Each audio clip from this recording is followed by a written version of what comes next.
अस्सलाम वालेकुम स्टूडेंट्स। आज एक केमिस्ट्री का लेक्चर है। चैप्टर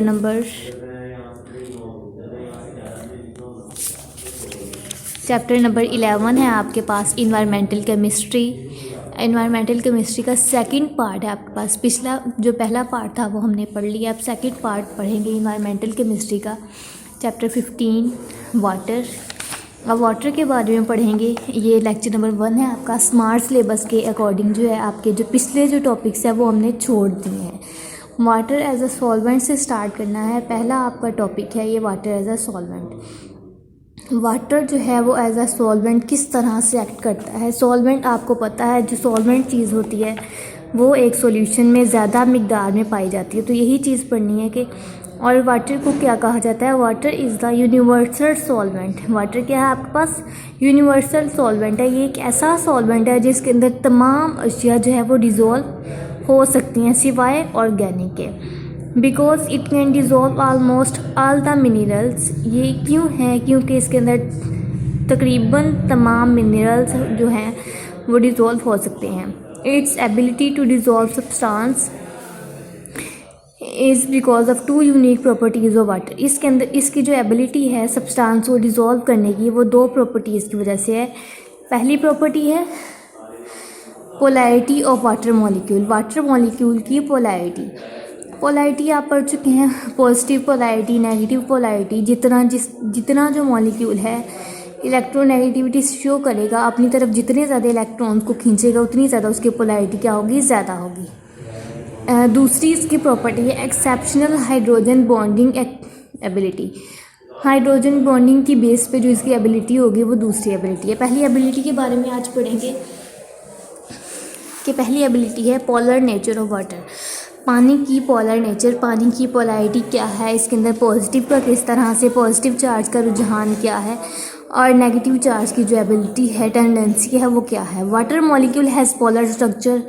वाटर मॉलिक्यूल जो है वो पोलर स्ट्रक्चर रखते हैं। One end of the molecule is partially positive while the other and is partially negative.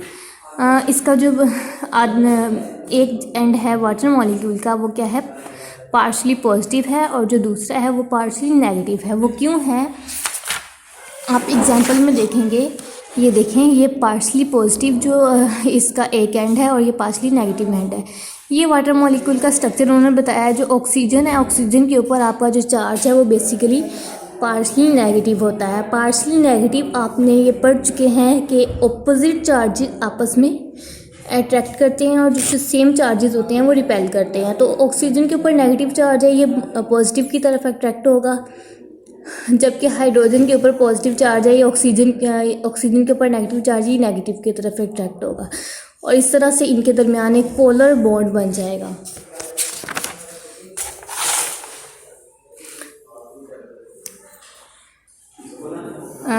The positive end of the substance because of electronegativity difference between oxygen and hydrogen atom.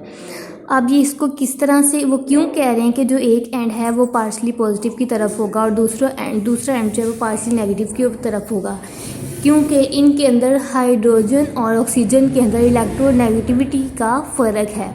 Hydrogen की जो electronegativity है वो क्या है, वो positive में है, जबकि ऑक्सीजन की इलेक्ट्रोनेगेटिविटी माइनस में है। All other polar substances are soluble in water.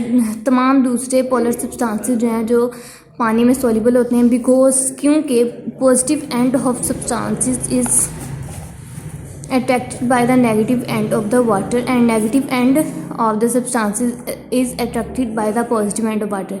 Water के अंदर आपने देखा हुआ दो मॉलिक्यूल हैं। वाटर के जो दो जो ऑक्सीजन और हाइड्रोजन के ऊपर ये मुश्तमिल होता है। ऑक्सीजन के ऊपर नेगेटिव चार्ज है, ये किसकी तरफ अट्रैक्ट होगा, पॉजिटिव वाले की तरफ, और जो पॉजिटिव है हाइड्रोजन है उसके ऊपर पॉजिटिव चार्ज है, ये नेगेटिव एंड की तरफ अट्रैक्ट होगा। इस तरह से इनका बॉन्ड बन जाए। ऑक्सीजन हाइड्रोजन के साथ अटैच होगा और जो हाइड्रोजन है उसकी जो अटैचमेंट है वो ऑक्सीजन के साथ होगी। The electrostatic attractions among the ions are overcome by the ion dipole forces of attraction। लेकिन इनका वो कह रहे हैं कि जो इलेक्ट्रोस्टैटिक अट्रैक्शंस हैं वो क्या होंगी, वो कम भी हो सकती हैं, टूट भी सकती हैं आयन डायपोल फोर्सेस की वजह से। डायपोल फोर्सेस आप पहले पढ़ चुके हैं, इनकी जो अट्रैक्शन होती है वो बहुत कम होती है और डायपोल फोर्सेस जो है वो बहुत जल्दी टूट जाती हैं। आपने पिछले चैप्टर के टॉपिक पे हाइड्रोजन बॉन्डिंग में पढ़ा था डायपोल फोर्सेस के बारे में। In this way positive and negative ion of the compound are pulled apart.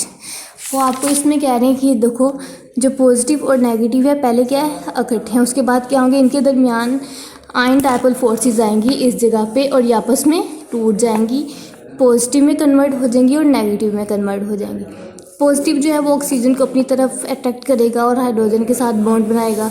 Negative charge जो है वो हाइड्रोजन की तरफ अट्रैक्ट करेगा और हाइड्रोजन पॉजिटिव के साथ अपना बॉन्ड बनाएगा। उसके बाद हम पढ़ते हैं ultimately these oppositely charge are around by water molecules the separated are kept in solution. ये क्या करते हैं कि जिनके चार्ज अपोजिट हैं वो आपस में अट्रैक्ट करते हैं, एक दूसरे के साथ बॉन्ड बनाते हैं और अलग अलग होके एक सॉल्यूशन की सूरत में एक दूसरे को डिसॉल्व कर लेते हैं। For example most of the salt, बहुत से ऐसे जो साल्ट्स हैं आपके पास NaCl यानी कि नमक, KCl, Na2SO4 are soluble in water. आपके पास ये जो सॉल्ट हैं NaCl, KCl, Na2SO4 ये पानी में सोल्यूबल होते हैं। ये सोल्यूबल क्यों होते हैं? क्योंकि इनमें भी क्या है पॉजिटिव और नेगेटिव चार्जेस के रुझानात हैं।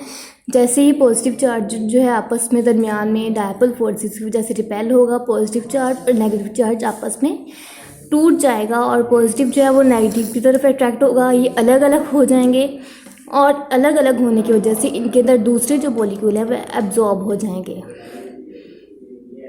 On the other hand many covalent substances like benzene, ether, octane, etc., which do not have polar end or bond are not attracted by water molecule। अब इसमें आपको पहले तो हम सिर्फ सब्सटेंस, कौन से सब्सटेंस पढ़ रहे थे, ऐसे सब्सटेंस जो क्या है पोलर नॉन पोलर है जो कि पानी में पोलर है जो कि पानी में डिसॉल्व हो जाती है। अब उसके बाद दूसरी तरफ क्या है, कुछ ऐसे सब्सटेंसेस भी हैं जिनके अंदर पोलर एंड्स नहीं होते, उनके जो पॉजिटिव पोल और नेगेटिव पोल हैं वो नहीं होते। अगर पोल्स इनके नहीं होंगे, ये एक दोनों जो हैं वो आपस में अट्रैक्ट नहीं होंगे, इनके दरमियान जो सॉल्यूशन है पॉजिटिव एंड्स नेगेटिव एंड्स का वो नहीं बनेगा। यही वजह है बेंजीन, ईथर और ऑक्टेन जो हैं आपके पास इस तरह के सब्सटेंसेस ये एक दूसरे में डिज़ोल्व नहीं हो सकते। इनमें ये तीनों चीज़ें वाटर में डिज़ोल्व नहीं हो सकती, इसलिए इनको क्या कहा जाता है कि ये वाटर जब एज ए सॉल्वेंट काम करता है वो इनके लिए नहीं करता। ये क्या है, ये नॉन पोलर सब्सटेंसेस हैं। Therefore non polar compounds do not dissolve in water. अब ये लाइन आप जिसका इसको मैं इस लाइन के पहले भी मैंने आपको बता दिया है कि पोलर सब्सटेंसेस जो हैं वो वाटर में डिज़ोल्व हो जाएंगे और बेंजीन, ईथर, ऑक्टेन जो है वो नॉन पोलर है। ये इनकी नॉन पोलैरिटी की वजह से इनके दरमियान पोल्स नहीं होते, पॉजिटिव नेगेटिव एंड्स नहीं होते, इसी वजह से ये वाटर के अंदर डिज़ोल्व नहीं होंगे। यहाँ तक आपने याद करना है। इसको याद करने के बाद लिखना है जिस तरह से आपका क्लास टेस्ट होता है उसी तरह से आपका ये टेस्ट भी चेक किया जाएगा। ऊपर जो तीनों स्ट्रक्चर्स हैं वो तीनों आपने करने हैं। पहले पॉजिटिव नेगेटिव को इकट्ठा शो करेंगे और दरमियान में डायपोल फोर्सेस की अट्रैक्शन को कट करेंगे। जैसे ही डायपोल फोर्सेस की जो अट्रैक्शन है वो कट होगी, पॉजिटिव और नेगेटिव एंड्स अलग अलग हो जाएंगे। हाइड्रोजन और पॉजिटिव और नेगेटिव के दरमियान जो फ़र्क है वहाँ पे ही दूसरे मॉलिक्यूल जो हैं वो ऐड होंगे। समझ आ गई होगी उम्मीद है। अल्लाह हाफिज़। नेक्स्ट लेक्चर में मुलाकात होगी।